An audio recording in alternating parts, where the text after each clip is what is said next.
Assalamualaikum warahmatullahi wabarakatuh. Welcome back my channel.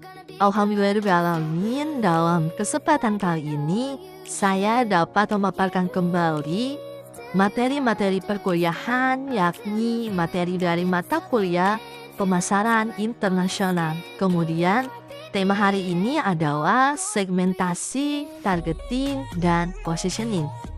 Kalau kita berbicara mengenai segmentasi, targeting, dan positioning, langsung aja kita bahas, yakni pakar pemasaran pernah mengatakan bahwa salah satu hal yang terpenting dan menjadi jantungnya strategi pemasaran adalah STP. Yang tadi kita sudah bahas, yaitu segmenting, targeting, dan positioning. Nah, coba kita bayangkan kalau seseorang jantungnya tidak berfungsi optimal, pasti orang tersebut sangat menderita dan berpotensi meninggal dunia. Nah, kemudian misalnya perusahaan sudah merancang produk dengan baik, melakukan promosi secara gencar, namun ternyata konsumen tidak menyebut dengan antusias. Nah, mengapa hal ini bisa terjadi? PPPL pasti tanda tanya. Nah, untuk menguraikan pertanyaan ini, teman-teman, ada dalam ilmu pemasaran, ya, ada yang namanya sebuah kaidah bahwa sebelum Anda melakukan promosi, maka pasar yang Anda akan jadikan target harus terlebih dahulu diketahui secara baik. Jika Anda gagal dalam merencanakan pasar yang diinginkan, maka program-program pemasaran yang Anda rencanakan akan banyak menemui kendala.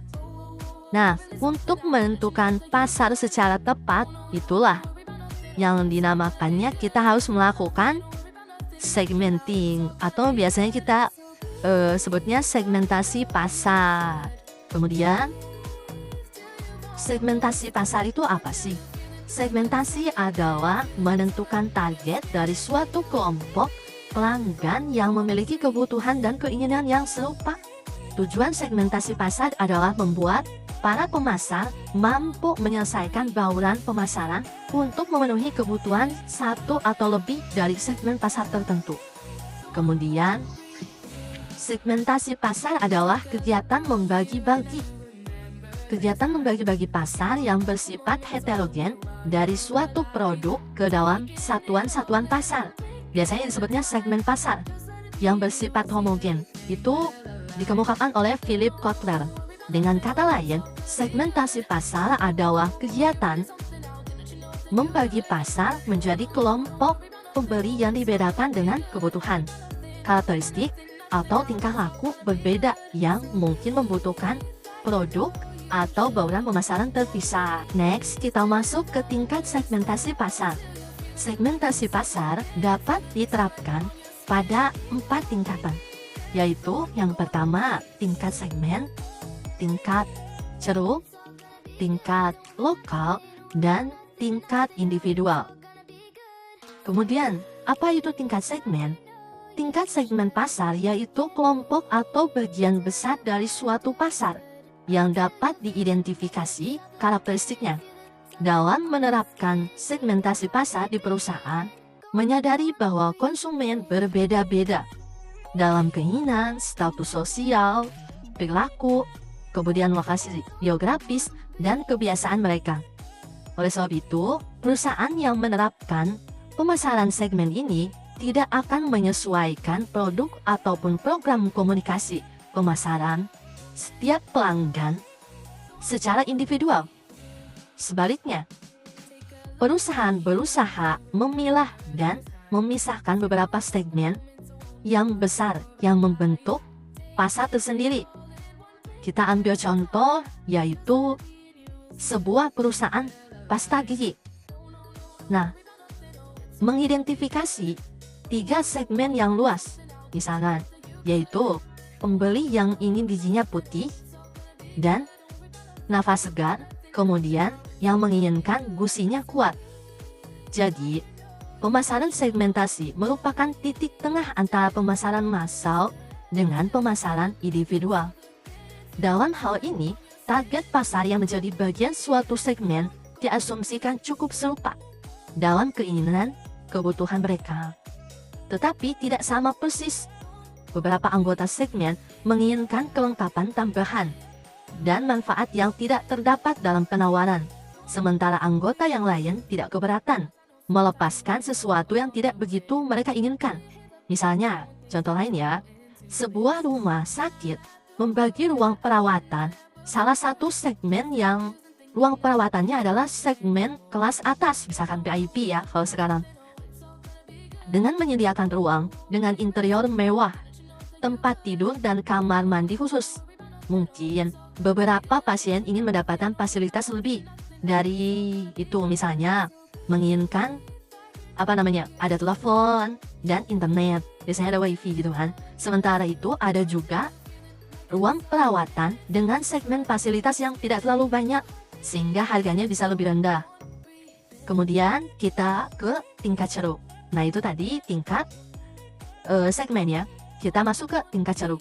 Tingkat ceruk merupakan bagian kecil dari suatu segmen pasar yang kebutuhannya tidak dilayani secara baik. Oleh siapa? Oleh pemasar. Sebab mereka menginginkan manfaat yang sangat spesifik. Berbeda dengan segmen pasar yang biasanya jumlahnya cukup besar. Ceruk pasar ini cukup kecil. Sebagai gambaran, kita ambil contoh di antaranya adalah segmen kendaraan. Terdapat subsegmen atau ceruk yang menginginkan jenis mobil yang sangat spesifik. Misalnya, bahkan pembelinya bisa memesan sesuai dengan keinginannya. Misalnya nih, mobil Ferrari dan mobil Rolls Royce. Pasti udah kalian tahu. Di mana kedua merek mobil tersebut sangat spesifik sehingga tidak menarik minat perusahaan-perusahaan besar seperti perusahaan Toyota dan General Motor untuk memasuki pasar tersebut. Kenapa? Dalam hal ini, pemain ceruk pasar seperti Ferrari dan Rolls Royce yang tadi sudah saya sebut sangat memahami kebutuhan para pelanggannya dengan sangat baik, sehingga mereka bersedia membayar produk dengan harga yang tinggi. Kemudian, pembeli mobil tersebut juga setia dan merasakan manfaat produk atau layanan yang tidak terdapat pada mobil lainnya. Yang ketiga yaitu tingkat lokal. Dengan beragamnya perbedaan kultur atau budaya, kebiasaan ataupun selera masyarakat pada tingkat daerah, kini beberapa pemasar menoleh kepada program pemasaran yang disesuaikan dengan kebutuhan dan keinginan kelompok masyarakat lokal. Kita ambil contoh, pemimpin pasar untuk koran di daerah Jawa Timur adalah Jawa Pos. Kemudian, koran Jawa Pos dengan cerdik menyisipkan beberapa lembar untuk berita lokal. Misalnya, untuk daerah Madiun, Jawa Pos memberikan porsi khusus yang memuat berita-berita yang terjadi di sekitar Madiun. Demikian halnya dengan Blitar, Malang, kemudian Surabaya, dan sebagainya. Strategi ini terbukti berhasil sehingga Jawa Pos sulit disaingi oleh koran manapun. Contohnya Kompas sekalipun. Kemudian kita masuk ke nomor 4, tingkat individual. Tingkat individual ini adalah suatu kenyataan bahwa pada dasarnya setiap individu itu unik, baik selera maupun keinginannya. Kemudian poin selanjutnya kita masuk ke peran segmentasi. Perannya yaitu ada 3. Yang pertama, segmentasi memungkinkan perusahaan untuk lebih fokus dalam mengalokasikan sumber dayanya. Dengan membagi pasar menjadi segmen-segmen, akan memberikan gambaran bagi perusahaan untuk menetapkan segmen mana nih yang akan dilayani. Poin 2-nya, segmentasi merupakan dasar untuk menentukan komponen-komponen strategi. Segmentasi yang disertai dengan pemilihan target market akan memberikan acuan dalam penentuan positioning. Kemudian poin ketiganya, segmentasi merupakan faktor kunci untuk mengalahkan pesaing. Dengan memandang pasar dari sudut yang unik dan cara yang berbeda dari yang dilakukan pesaing. Kemudian yaitu dasar-dasar melakukan segmentasi. Dalam menerapkan segmentasi pasar, beberapa pemasar mencoba memilah-milah suatu segmen dengan mengamati karakteristik dari konsumen. Mereka biasanya menggunakan ciri-ciri geografis, demografis, cohort, dan psikografis. Kemudian mereka melihat nih, apakah segmen-segmen tersebut menunjukkan respon yang berbeda terhadap suatu produk. Nah, pemasar yang lain juga mencoba memilah-milah segmen berdasarkan perilaku atau respon konsumen terhadap suatu produk, seperti manfaat yang diinginkan, waktu penggunaan, alasan penggunaan, dan kesetiaan. Setelah peta segmen kelihatan jelas, pemasar perlu melihat lebih dalam lagi apakah karakteristik konsumen yang berbeda tersebut juga terjadi dalam setiap segmen. Kita ambil contoh atau dapat dilakukan pengujian apakah orang yang menginginkan kualitas versus harga murah dalam membeli mobil itu berbeda secara geografis, demografis, dan psikografis mereka. Nah, secara terperinci, alat ukur yang dapat digunakan dalam melakukan segmentasi pasar adalah sebagai berikut ya. Nah, yang saya paparkan ini, yang pertama ada segmentasi geografis. Segmentasi geografis pasar ini biasanya dikelompokkan ke dalam unit-unit geografis yang berbeda, seperti desa, kota, wilayah, provinsi, negara, kemudian iklimnya. Segmentasi berdasarkan variabel geografis ini, biasanya pemasar dapat memutuskan untuk beroperasi dalam satu atau beberapa wilayah, atau beroperasi dalam seluruh wilayah geografis, namun memberikan perbedaan sesuai kekhasan, kebutuhan, dan preferensi sesuai dengan kondisi geografis tersebut. Misalnya, rumah makan gudeg apawan misalnya asal Yogyakarta, misalnya yang beroperasi di daerah Jakarta akan menyesuaikan dengan lidah masyarakat Jakarta yang sebagian tidak menyukai gudeg manis misalnya. Kemudian yang kedua, itu tadi ya contohnya, segmentasi demografis. Dalam segmentasi demografis, pasar dipilih-pilih menjadi beberapa segmen berdasarkan variabel-variabel demografis, seperti usia, jenis kelamin, penghasilan, agama, pendidikan. Segmentasi dengan menggunakan variabel demografis ini cepat populer karena relatif mudah dan biayanya murah. Untuk menerapkannya, seorang pemasar dapat menggunakan data dari Biro Pusat Statistik atau BPS. Data statistik yang ada di kecamatan, kabupaten. Melalui data tersebut, kita dapat mengetahui berapa penduduk yang berjenis kelamin pria, wanita, berapa penghasilan mereka, kemudian berapa jumlah anak-anak balita. Kemudian kita masuk ke target pasar atau targeting. Target pasar adalah kelompok konsumen yang memiliki ciri-ciri atau sifat hampir sama yang dipilih perusahaan dan yang akan dicapai dengan strategi bauran pemasaran. Teman-teman, dalam proses pemasaran, segmentasi pasar tidak berdiri sendiri, namun merupakan satu kesatuan dengan targeting, atau disebutnya penentuan pasar sasaran.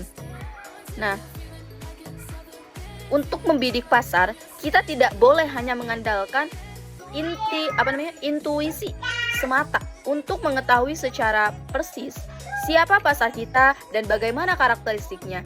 Bukanlah perkara yang mudah, teman-teman.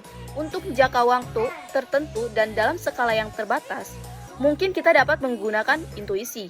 Namun, untuk jangka panjang dan dalam skala luas, hal itu sulit dilakukan. Generasi baru terus bermunculan dengan karakteristik yang khas, demikian juga dengan perkembangan teknologi yang sangat pesat. Semua itu membawa konsekuensi berubahnya peta pasar. Dahulu, ragam telepon genggam sangat terbatas. Namun kini atau sekarang Anda dapat menyaksikan sendiri bagaimana cepatnya perkembangan telepon genggam. Produk yang seminggu lalu kita anggap paling canggih, namun seminggu kemudian bisa terjadi produk tersebut menjadi asing gitu ya.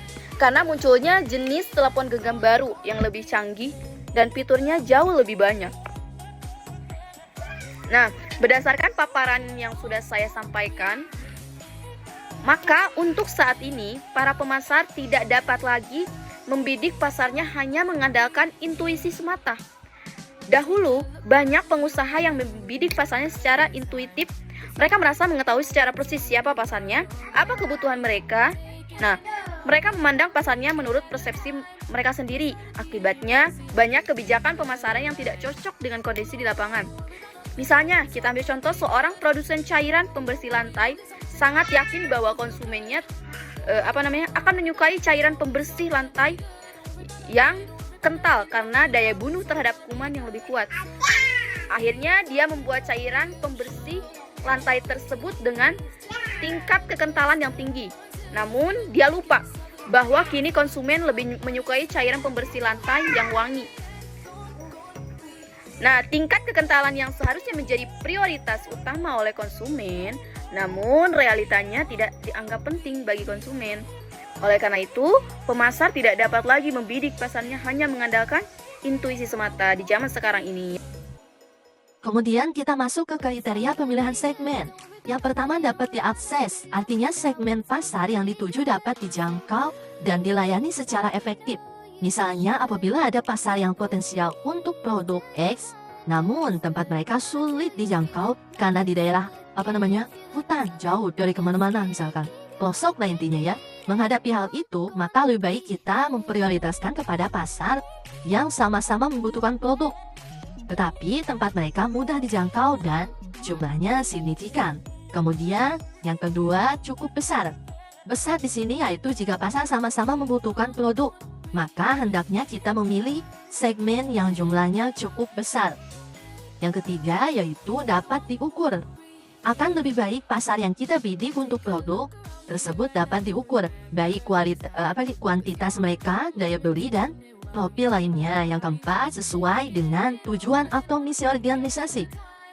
Maksudnya, pasar sasaran tentunya harus sesuai dengan tujuan dan misi perusahaan. Kemudian cara kita memilih segmen pasar.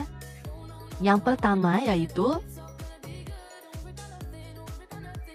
sesudah mengetahui beberapa karakteristik pasar, pemasar tentunya tidak harus menggarap semua segmen karena adanya keterbatasan sumber daya atau biasanya disebut research.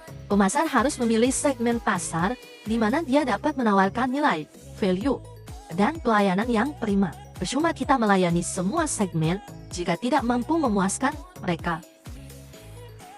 Nah, dalam memilih segmen pasar atau pasar sasaran ini, ada 5 pola pemilihan menurut Kotler.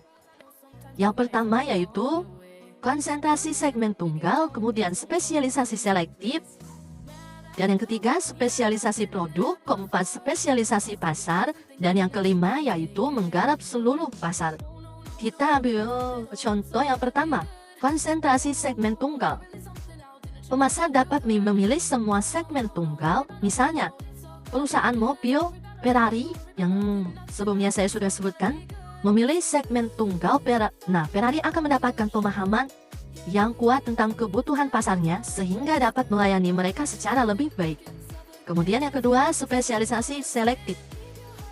Dalam hal ini, pemasar memilih sejumlah segmen yang masing-masing dianggap signifikan secara objektif berdasarkan tujuan atau misi dari pemasar. Sampulnya, misalnya membuat rokok merek Mio, misalnya merek apa? Mio ya. Untuk menyasar segmen perokok yang menginginkan sensasi rokok kretek sejati dengan harga premium, dan sampulna hijau untuk menggemar rokok sampulna hijau. Rokok kretek yang menginginkan harga relatif murah. Ya. Contohnya itu tadi. Kemudian yang ketiga, spesialisasi produk. Dalam hal ini, pemasar berkonsentrasi pada produk tertentu yang disediakan dalam beberapa segmen.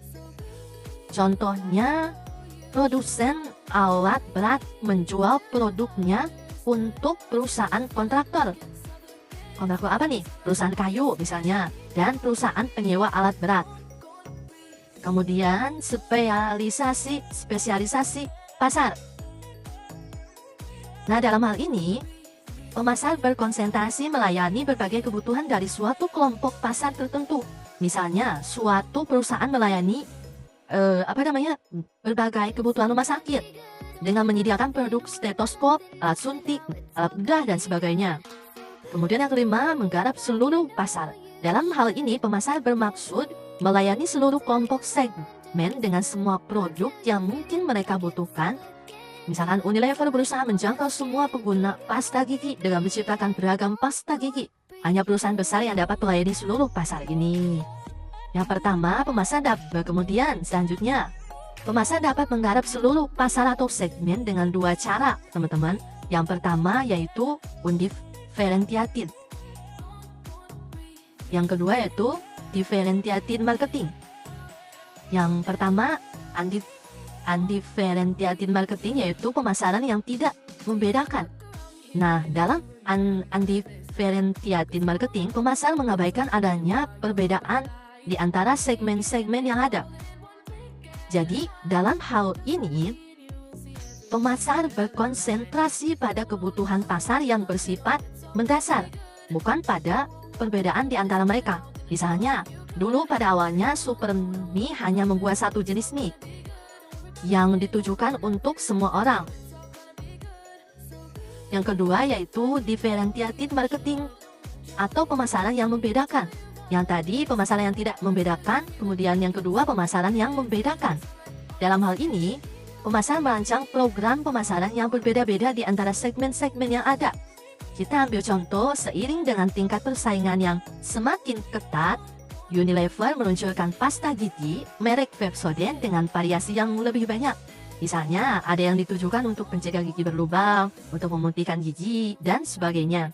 Untuk masing-masing segmen tertentu, perusahaan menerapkan strategi yang berbeda-beda. Tentu saja karena adanya perbedaan program pemasaran ini, maka biaya undifferentiated marketing menjadi lebih besar. Kemudian kita masuk ke manfaat targeting. Yang pertama, memudahkan penyesuaian produk yang dipasarkan dan strategi bauran pemasaran yang dijalankan. Kemudian harga yang tepat, saluran distribusi yang efektif, promosi yang tepat dengan target pasar. Yang selanjutnya, membidik peluang pasar lebih luas. Hal ini penting teman-teman saat pemasaran produk baru. Nah, yang ketiga, memanfaatkan sumber daya perusahaan yang terbatas seefisien dan seefektif mungkin. Yang keempat, mengantisipasi persaingan.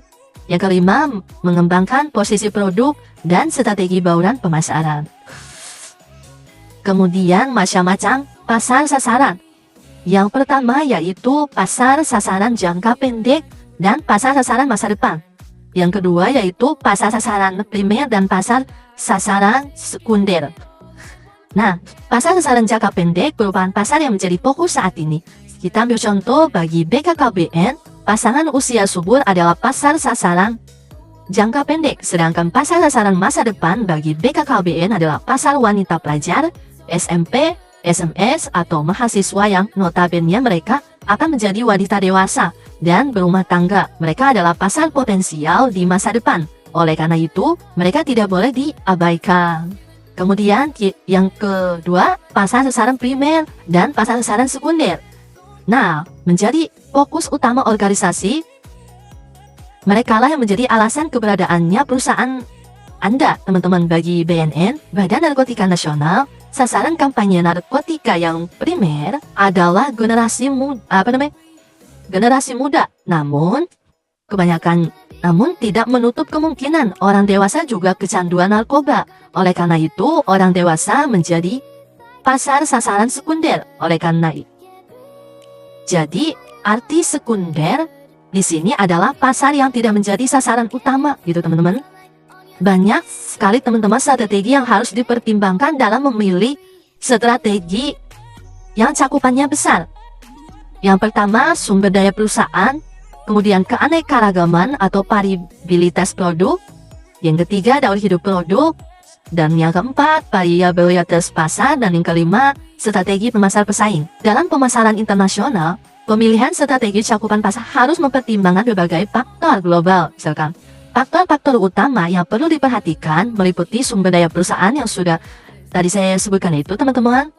Perusahaan dengan sumber daya besar dan produk standar dapat menggunakan strategi cakupan pasar yang luas, sedangkan perusahaan dengan sumber daya terbatas sebaiknya fokus pada pasar tertentu yang paling potensial.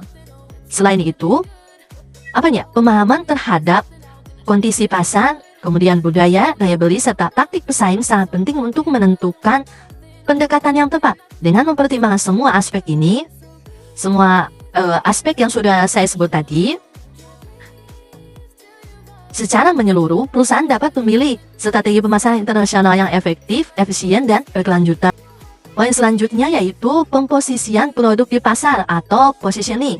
Dalam bentuknya, positioning the battle for your mind atau Auris dan The Jack Truth yang mengemukakan di tahun 1986 mendefinisikan positioning sebagai what you do to the prospect mean, apa yang kita kerjakan pada benak konsumen. Nah, jadi memposisikan suatu produk itu berarti kita memposisikan produk tersebut ke dalam pikiran atau benak konsumen. Senada dengan Alice Jack Truth, Philip Kotler 2003. Nah, mendefinisikan positioning sebagai tindakan menentukan posisi khusus dan bernilai dalam benak konsumen. Nah, kalau Anda percaya bahwa pemasaran merupakan pertarungan produk, seharusnya produk yang paling berkualitas yang akan memenangkan persaingan. Namun, kenyataannya tidak demikian. Di Amerika Serikat, ada suatu lembaga yang setiap tahun melakukan pengujian terhadap kualitas mobil. Mereka menguji secara rinci terhadap berbagai hal. Teman-teman, wajar jika banyak ahli pemasaran yang mengatakan bahwa perception is more important than reality. Persepsi lebih penting daripada kenyataan produk itu sendiri. Mengapa demikian? Sebab perilaku manusia bekerja seperti itu. Perilaku manusia lebih dikuasai oleh kepercayaan terhadap sesuatu yang dianggap benar daripada realitas yang melekat pada sesuatu tersebut. Oleh karena itu, apabila suatu saat Anda membeli televisi merek Sony dan tidak lama kemudian televisi tersebut rusak, mungkin Anda hanya berpikir bahwa Anda memang sedang sial. Dan persepsi Anda tidak terlintas bahwa produk Sony tersebut jelek, ya kan? Nah, kendati Anda belum melakukan studi perbandingan dengan produk elektronik merek lain, namun dalam benak konsumen sudah terbentuk persepsi bahwa merek Sony berkualitas. Begitulah pikiran konsumen atau halayaknya bekerja. Nah, selanjutnya produk positioning strategi. Menurut Kotler, menjelaskan beberapa cara produk positioning yang dapat dilakukan pemasar dalam memasarkan produk kepada konsumen yang ditujunya. Antara lain, yang pertama, penentuan posisi menurut atribut. Kemudian penentuan posisi produk yang hanya diposisikan pada kebutuhan yang dipenuhi atau manfaat yang diberikan. Yang ketiga, penentuan posisi menurut penggunaan atau penerapan. Selanjutnya, penentuan posisi menurut pemakai. Dan posisi menurut pesaing menurut kategori produk dan harga atau kualitas. Selanjutnya yaitu menentukan positioning. Dalam menentukan positioning ada 4 tahap, yaitu identifikasi dulu targetnya. Yang kedua, menentukan frame of reference pelanggannya. Yang ketiga, merumuskan point of differentiation-nya. Yang keempat, menetapkan keunggulan kompetitif produknya.